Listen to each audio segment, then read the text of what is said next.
And the reason I say this is, as someone that's been through, this is my third economic crash as an adult. You know, the first one as an adult was the 2000. Right. You know, .com crash, which I got fucked up over. Right. You know, I lost, I had to sell my house and I ended up sleeping on couches. The second one was the 2007 housing prices, where I was still kind of establishing my company. Right. And then now this is the first time that I was actually prepared financially for this happening. I had money put aside. I was able to sell off a bunch of my stocks quickly and go liquid with them.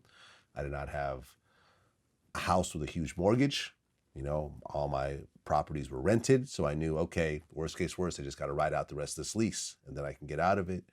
And it's just so important to not live paycheck to paycheck. Man, you know what? My wife was scared. And I said, it's like a generator. It's like literally having another ancillary output is like a generator. The house is off, hit the generator. So let's go from this source to this source. Mm-hmm. That's really it. That's it.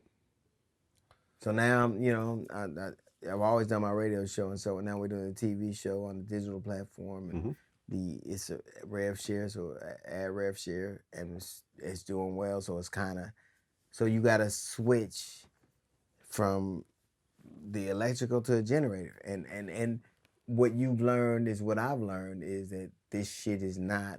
When you going through this for the first couple of times, you think it's non-ending, but it ain't. Yeah.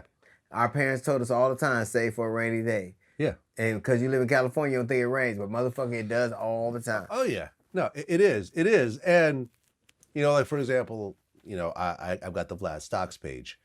And I've always said, in one of my first videos, I said, because my question is, the biggest question is like, how much should I invest in stocks? And my answer is always an amount of money that you know you will not have to touch for years. Yep. And sure enough, when this happened, a lot of people said, I was doing okay, but then I had to cash out a bunch of stocks to pay my bills. And you're cashing them out at the very worst time. Yep. You're crashing them when things are dropping 30, 40%, you're having to sell off all that stuff to pay off bills. And that's the last thing you want to do. Because it recovered a month and a half later. Right. Had you just left it alone, but you were living paycheck to paycheck. People were talking about, oh, I'm getting my $1,200 check. Well, I want to put it in stocks. Like, you crazy right now? If you're getting a $1,200 check, that should be going to your bills. You better eat. Yeah. Because, you know, at my salary, I didn't get any $1,200 checks. Neither did you. Mm-hmm.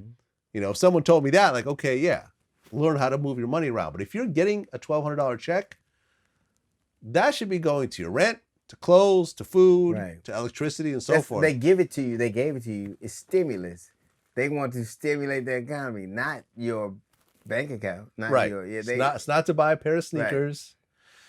Right. It's not to gamble on. It's to pay the essentials. Yeah. And that $1,200 didn't go very far. Not what if it did, they wouldn't be having to do another one now. They're doing another one now. What do you like? To me, it's interesting because I've never seen so much fear and reticence. But I'm really glad to live in a place, in a state where I think they're overly cautious about a lot of stuff. Yeah. But in the end, I think one of their major concerns is people. I see a lot of places where they're like, fuck these people. Yeah, the lieutenant governor of Texas said there's more important things than living. Right. That came out of his mouth. Only a white dude would say some shit like that. I don't think black people should ever risk their lives for the economic prowess of the United States of America because our ancestors already did it. I don't think we should ever do it again. And I don't think, I think that the old people are dying. Black and brown people are dying. People in prison are dying. People in meat packing plants are dying. America's made the estimation that these lives are very important, and so we'll sift through these lives. How does 100,000 people die? We don't even have a day of mourning. Yeah, we don't even, like, every night there should be a national day of mourning. Well, people can't even go to funerals. No. Because you see what happened. There's these cases where like some older person in a family will die of coronavirus, and then everyone will show up to the funeral, and then like 5 other people in the family die, and 3 other people are in the hospital, and it's fucked up. You know what's fucked up about America? This is the saddest commentary of this time right now. Old people want to fucking live. Mm-hmm. They want to live. They want to get old as fuck. But you know what we're telling them? You don't matter. You don't ever see anybody sad. When we hear about somebody dying, it's an anomaly.